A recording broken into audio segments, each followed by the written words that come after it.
Vamos lá.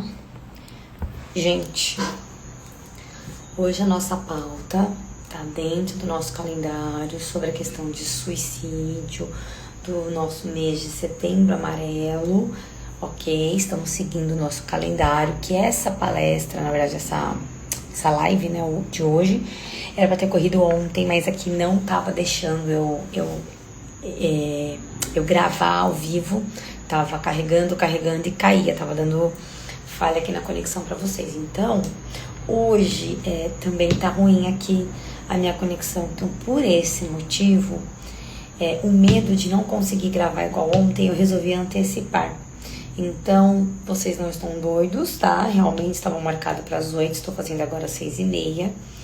Mas, pelo menos agora que eu vi que o meu sinal voltou a estabilizar, eu já vim aqui fazer a live pra vocês, porque quanto antes fizer essa live, o tema fica já concluído aqui na live ao vivo e eu consigo também baixá-lo para compartilhar no feed para quem tiver interesse e quiser ver depois, tá bom? Vamos então para nossa live hoje de uma forma muito mais rápida, ok? Gente, boa noite a todos, tá? Uma ótima terça-feira para cada um de vocês.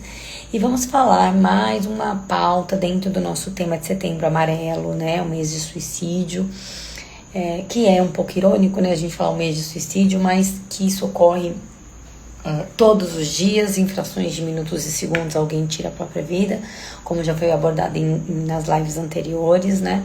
E aqui hoje nós vamos entender o melhor, porque muito se falar do setembro amarelo, suicídio. Mas por que é em setembro e por que da cor amarela? Então eu quero trazer esse conhecimento para vocês, para que quando vocês abordarem uma pessoa ou trouxer esse assunto com uma determinada conhecimento, ou trazer esse assunto para que venha ter uma certa significância, porque na verdade tem muita, né? Vocês conseguirem passar essa informação de uma forma mais coerente e correta possível, tá? Então, por que setembro é amarelo, né? Então, setembro amarelo é uma campanha criada, né, para prevenção ao suicídio, que a iniciativa começou no Brasil em 2015. Então, ela foi liberada eu coloquei aqui Centro de Valorização da Vida, né, que é o Conselho Federal de Medicina e a Associação Brasileira de Psiquiatria. A escolha do mês de setembro se deu por causa do Dia Mundial da Prevenção ao Suicídio. E aí tem dados que comprovam do porquê em setembro e porque, obviamente, destinou-se a setembro, né? Tem dados muito mais alarmantes dentro do mês de setembro do que em qualquer outro mês do ano. Então, por isso, ele se encaixa no mês de setembro, tá? Não que não há suicídio. Gente, todos os dias, em questões de segundos, a cada 40 segundos, né? Eu passei as estatísticas do Brasil, de outros países, enfim. Mas em setembro, em específico, né? É um mês que tem essa maior recorrência do suicídio, tá bom?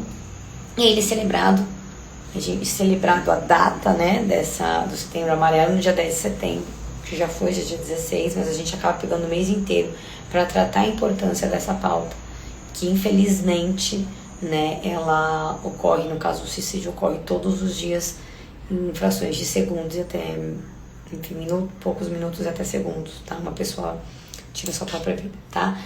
Essa data de 10 de setembro já é um critério da Organização Mundial de Saúde que eles determinaram. E o mês de setembro é por ter o maior índice, ok? Então, tá aí as informações bonitinho pra vocês. Larissa, por que, uma vez que a gente já sabe que setembro é porque tem um maior índice, a data foi por critérios internos ali da Organização Mundial de Saúde, que era no dia 10 de setembro, já entendemos que ela teve a iniciativa, né, no Centro de Valorização de Vida, Conselho Federal de Medicina e Associação Brasileira de Psiquiatria, aqui no Brasil em 2015. Ok, compreendido. Porém, por que é setembro e é amarelo?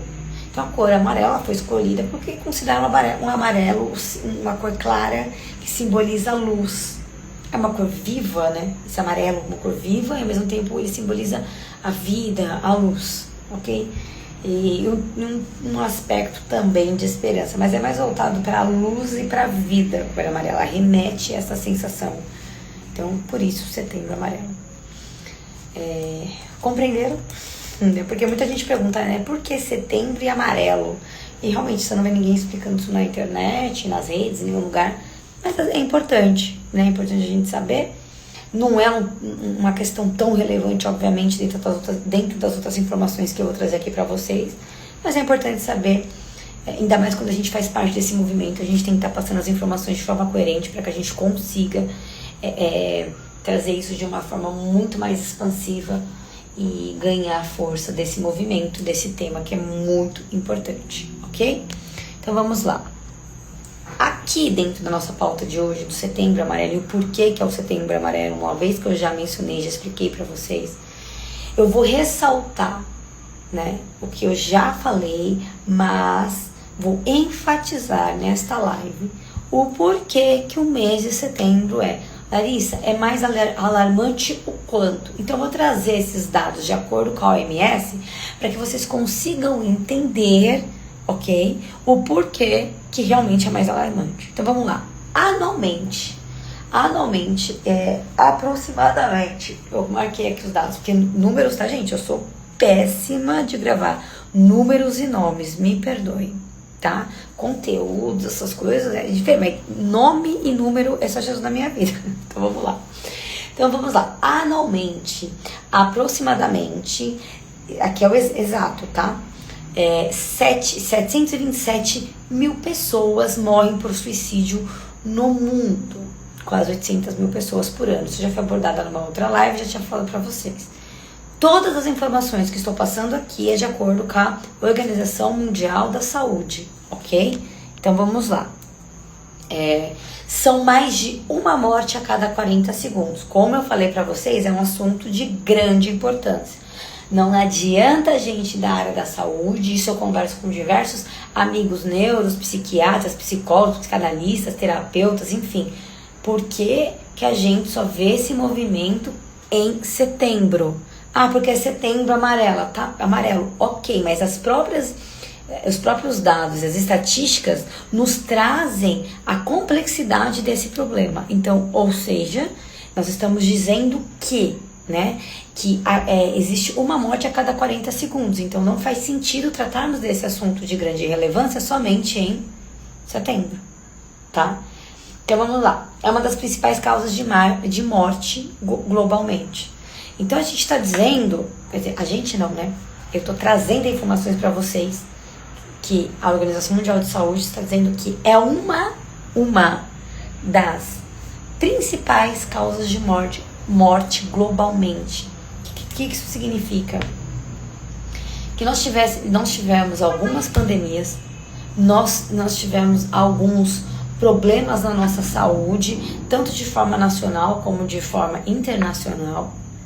Mas o suicídio, ele é uma das principais causas de morte globalmente. Se ele é uma das principais causas, por que não enfatizar essa pauta durante o ano inteiro e somente em setembro?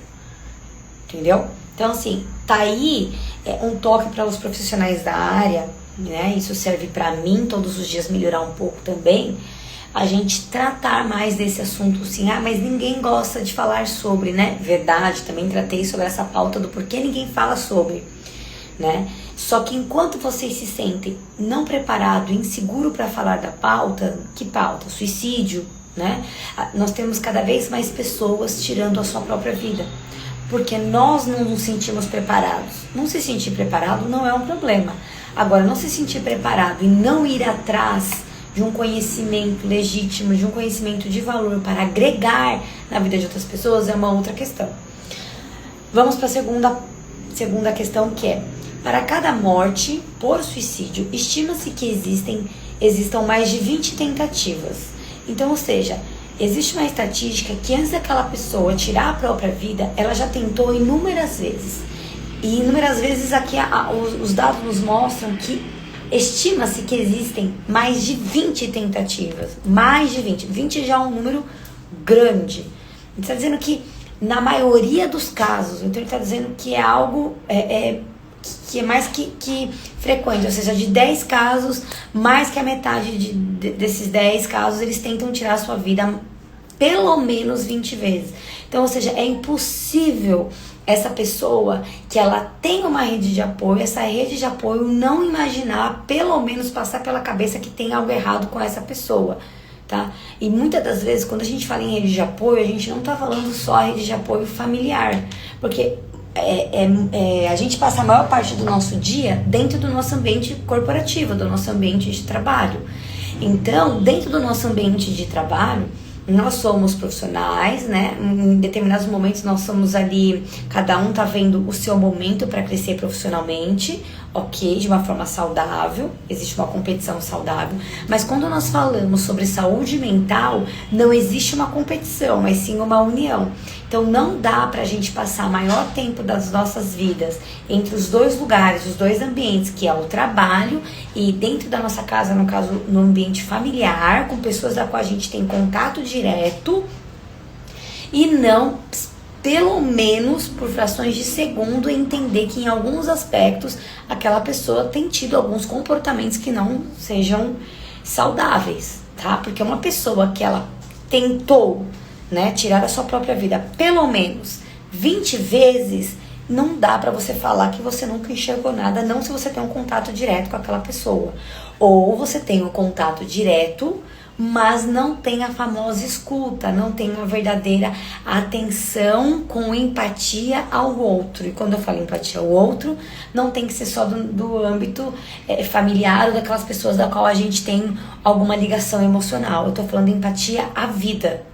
E a vida pode ser alguém da minha família, pode ser um conhecido, pode ser uma pessoa estranha.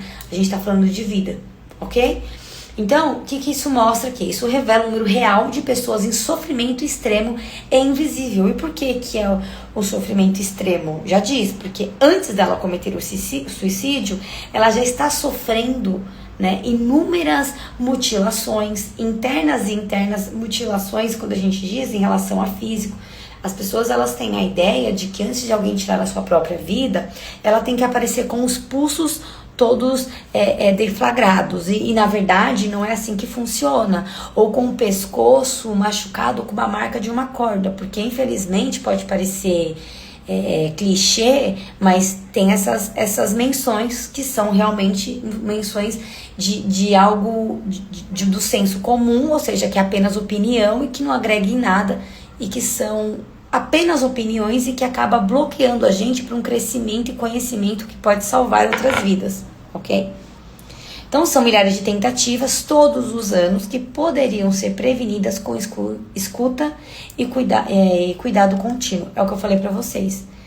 É escutar e não ouvir. Ouvir, você finge que está prestando atenção. O escutar é você estar naquele ambiente prestando atenção no que a pessoa está falando. Só estar ali, não prestar atenção, fingir que está prestando atenção, você está ouvindo. Quando você presta atenção, você está escutando. E a escuta, ela é um fator, ela é um gesto de cuidado. E muitas das vezes a sua escuta pode parecer para você só uma escuta, mas você acabou de cooperar para mais um dia de vida daquela pessoa que ela precisava falar. Talvez se você não tivesse dado esse momento de escuta, ela podia ter entrado no seu próprio inconsciente com as suas dores internas e ter tirado a própria vida. Mas quando você se colocou à disposição de escutá-la, como eu falei, gente, para você pode ser apenas uma escuta, mas para aquela pessoa foi mais uma oportunidade de viver.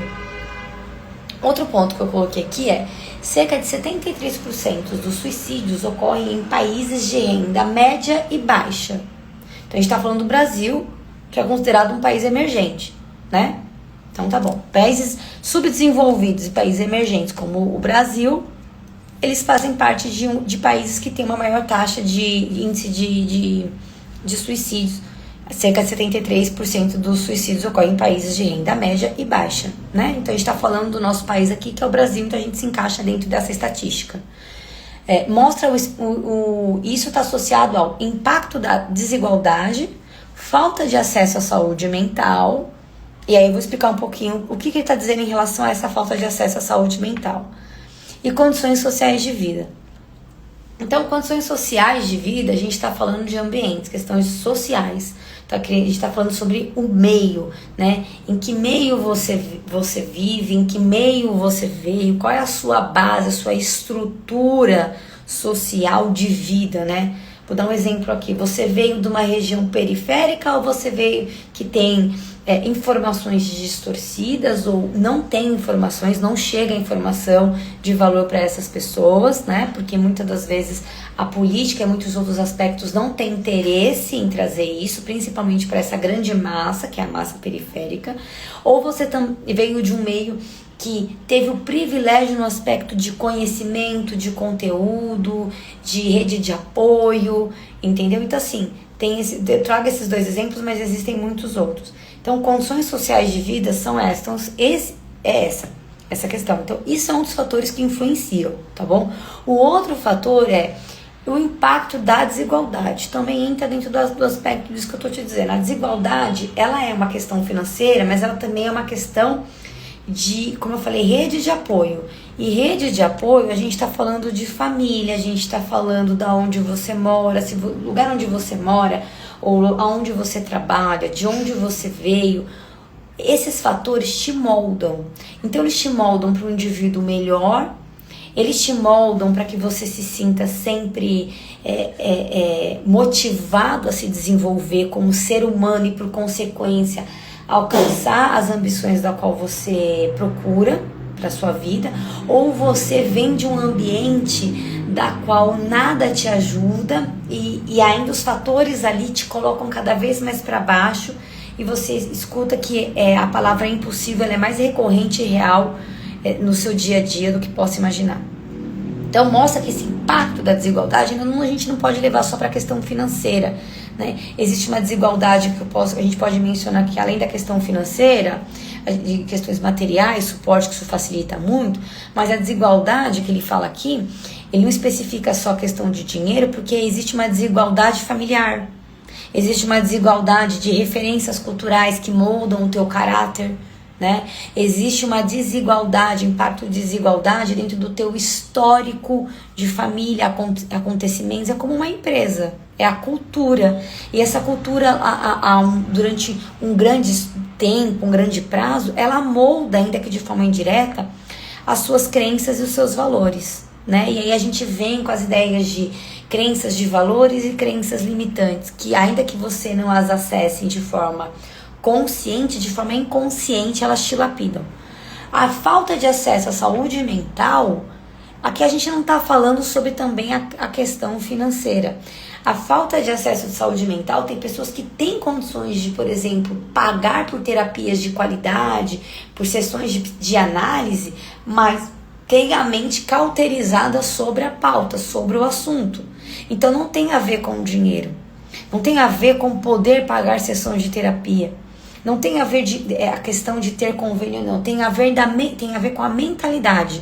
Até que ela não se encontre numa situação de saúde mental prejudicada, de falta de bem-estar, de transtornos de ansiedade, de depressão, ou perder alguém da família, né? Ou, enfim, até que ela não se encontre dentro dessa situação, ela por si só, ela acha que ela controla e que a vida não é fácil para ninguém e vamos levar um dia após o outro, né?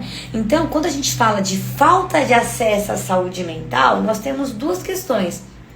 A falta de acesso, que aí a gente vai para fatores políticos, entendeu? Do nosso país, que não investe nisso, né? E também a gente tem que ir para nossa autorresponsabilidade. O quanto eu invisto na minha saúde mental. O quanto eu vejo a saúde mental como um fator de importância para a minha vida.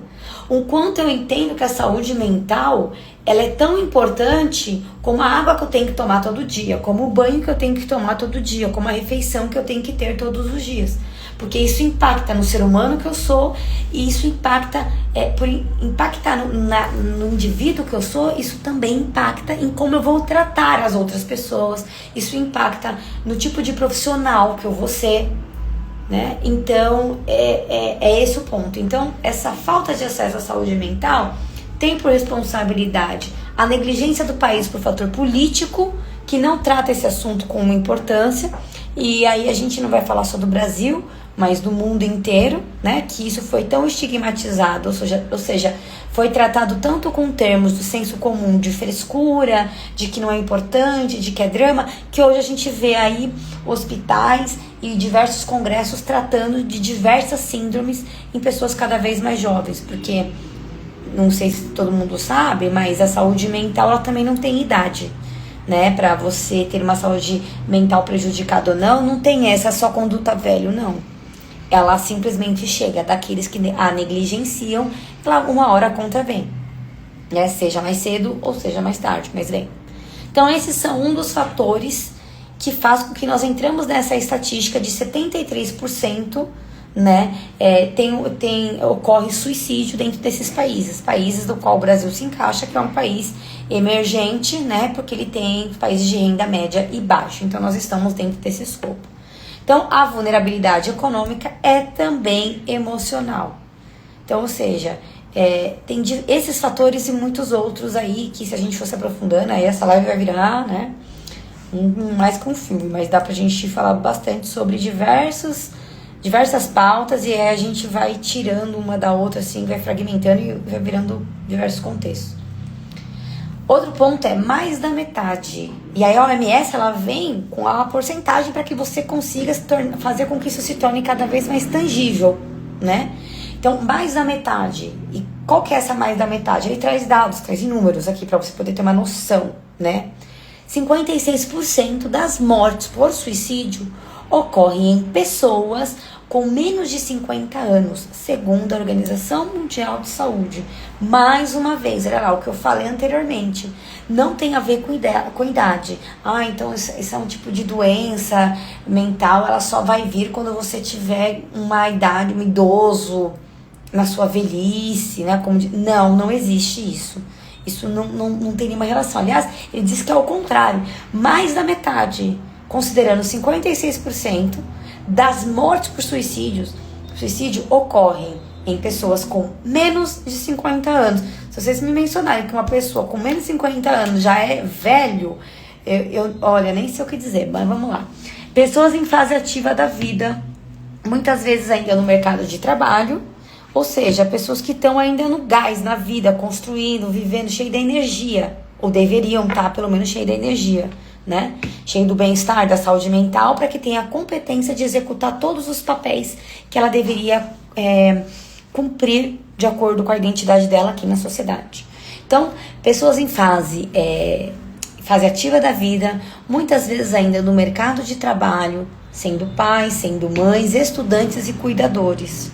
Então, ou seja, pessoas que fisicamente, idade, físico, enfim, tudo coopera para fazer as coisas com excelência e com grande disposição, tá? Mas, e um alerta, o sofrimento não tem idade nem cara, eu acabei de mencionar para vocês. Então, mais uma questão, mais um fator para que a gente venha a olhar a questão da saúde mental, de que não é algo a ser negociado, que é o que todo mundo coloca. O que a gente mais vê, a gente falando, fulano não tá bem, ciclano não tá bem e tá tomando remédio. Gente, perguntem aos próprios psiquiatras, que são, que têm a especialidade em psiquiatria e nada mais. Eu não tô falando de profissionais que existem, psiquiatras que são psicólogos e têm as suas especializações. Então, além dele medicar para você, de passar, indicar o medicamento, ele também faz. Então tem psicanalista que também é psiquiatra, tem psiquiatra que também é psicólogo, mas na grande maioria não é assim que funciona. Então, perguntem aos psiquiatras se há um remédio que vai resolver. Não vai resolver. O remédio, ele vai ajudar você dentro de um processo terapêutico, dentro de um processo de autorreflexão, de autoconhecimento, de superação de dores, de traumas, de reconhecimento de jornada, para que você entenda de onde você veio, o que te moldou de forma positiva, de forma negativa, qual o caminho que você quer escolher para a sua vida, porque a vida é sua, você tem o direito de escolher ou repudiar pessoas, ambientes e ações, entende? Então, não é o medicamento que vai fazer isso. O medicamento, ele vai te anestesiar, ou seja, ele vai te ajudar, ok? A não sofrer, vamos colocar assim, na questão emocional, te dar uma estrutura emocional a passar por esse processo terapêutico. Então ele não resolve. Agora, quem passa no psiquiatra e toma remédio e não faz terapia, não faz sessão de análise, não está resolvendo nada. Ele está maquiando um problema da sua vida.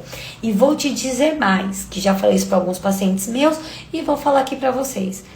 Paciente meu, ou qualquer paciente, não precisa ser meu, qualquer paciente do mundo que toma remédio, primeiro você não precisa tomar remédio para fazer terapia, acho que isso já tá claro, né? Então tá bom.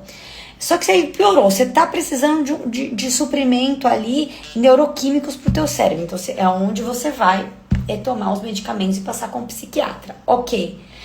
Se você toma esse medicamento e você não faz o processo de terapia, você não está só maquiando, como você está tendo mais um problema. E é um problema futuro. Por quê? Existem aí cada remédio, ele tem uma porcentagem dessa consequência, que é o vício. Então vai chegar uma hora que aquele remédio, ele não vai resolver mais o teu problema. E aí, ele não resolve o teu problema, né? Porque ele é um fator ali paliativo para dar suporte a um processo terapêutico. Mas se você não faz o processo terapêutico e só toma um remédio, significa que não vai resolver o teu problema e você ainda vai ficar refém desse remédio. Você tem uma probabilidade de gerar um determinado vício sobre aquele remédio. Quem já ouviu ou falar aquelas pessoas que mencionam assim, se eu não tomar remédio eu não consigo dormir. Mas não é. Não é, quer dizer, ela não resolveu o sono dela, ela foi no psiquiatra para tomar um remédio para dormir. Aí ela começou a dormir, que é uma maravilha. Ok. O remédio começou a fazer o quê? Ele começou a trazer a carga de neuroquímicos que estava em déficit, que estava em ausência no cérebro dele. Então ele está repondo isso, ok? Só que o nosso corpo, ele entende que você não tem esse fator neuroquímico. Então ele entende que é ele que tem que produzir. E quando ele vê que ele está recebendo algo que ele deveria produzir de uma forma externa, ou seja, um medicamento, ele começa a colapsar em algum momento. Porque ele sabe que ele tem que gerar aquilo, mas ele não está fazendo. E algo externo que é o medicamento está fazendo para ele. Então, em determinado momento, em determinadas circunstâncias e alguns prazos, isso vai te ajudar. Mas vai mascarar a situação se você não fizer o processo terapêutico. Então, de forma resumida, o medicamento ele é um processo complementar. O que vai resolver a raiz do problema, sintoma, não é remédio, e sim a sessão de análise. Você precisa descobrir, por isso eu escolhi ser psicanalista. Você precisa descobrir o porquê você tem esse transtorno, o porquê você tem essa síndrome. Porque, como eu cursei a psicologia, eu sei que a psicologia, ela vai tratar o sintoma. Ela vai tratar muitas questões para que você se adapte e não se sinta mal, mas a psicanálise não. A psicanálise, ela vai além, ela vai na raiz do teu problema. Eu não quero saber se você tem a ansiedade apenas. Eu quero tratar a sua ansiedade, fazer você entender a jornada de quando começou a ansiedade. E aí, quando futuramente esse mesmo caminho que te adoeceu lá atrás aparecer, você consegue aparecer para você vai conseguir identificar e não fazer a mesma rota. Isso nenhum remédio vai trazer essa percepção, esse conhecimento e aprendizado. Isso quem vai trazer para a sua vida é você aqui, ó, comigo dentro de sessões de análise, ok? Então, encerrando a nossa live, falando sobre o mês de suicídio, da mesma forma que eu falei pra vocês da importância do remédio, que ele faz parte sim do tratamento, só que de forma complementar, a importância do remédio dentro do processo terapêutico, não substitui a terapia não substitui remédio, né? Assim é a saúde mental. Então a gente não precisa ter sinais de que algo não está bem no nosso psique, ou melhor, no nosso psicológico, na nossa mente, para que a gente vá buscar ajuda. Não é assim que funciona. Então, quando a gente está falando de pessoas que tiram a própria vida, quando a gente está falando do suicídio, são pessoas que existem históricos normalmente, né? Ou familiares, ou até mesmo ela, só que ela não tem uma rede de apoio, ou ela pode ter uma rede de apoio, porque a gente acredita, infelizmente também tem pessoas que tem a rede de apoio, mas ela por si só, ela tem crenças limitantes, né? E aí faz com que ela não busque ajuda. Aí realmente não tem o que fazer. Nesses casos, a gente fala que não tem o que fazer, porque nada na vida você consegue fazer pelo outro se o outro não quiser, ainda que em uma pequena porcentagem.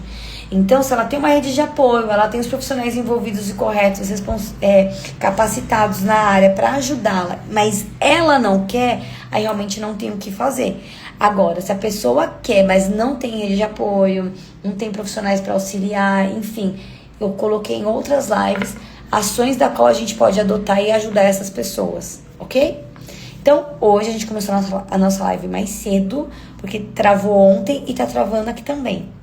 Então, eu vou encerrar, tá? Expliquei pra vocês o porquê é setembro, porquê é a cor amarela. Então, tá tudo bonitinho aqui pra vocês o conteúdo. Eu vou tentar salvar a live e colocar no meu post fixo, tá bom? Porque do jeito que tá travando, pode ser que eu nem ia conseguir gravar como aconteceu ontem. E amanhã continua a nossa agenda, que é o nosso último dia sobre o tema do suicídio, certo? Então amanhã estarei de novo aqui para poder conversar com vocês o nosso tema de fechamento. Caso ocorra de novo pelo menos a minha plataforma que tá travando na questão ao vivo, eu vou tentar adaptar como eu fiz hoje. Colocar um pouquinho mais cedo, quando eu vejo que a conexão está boa, para que a gente consiga conversar sem problemas e salvar para quem não conseguiu ver agora, ver depois. Tá bom? Gente, quem precisar de ajuda, tem alguém da família ou vocês de fato têm interesse em saber mais sobre a pauta, sobre a questão do suicídio, me mandem direct que eu tô aqui para tirar dúvidas e ajudar dentro daquilo que for possível, tá bom? Uma boa noite para vocês. Tchau, tchau.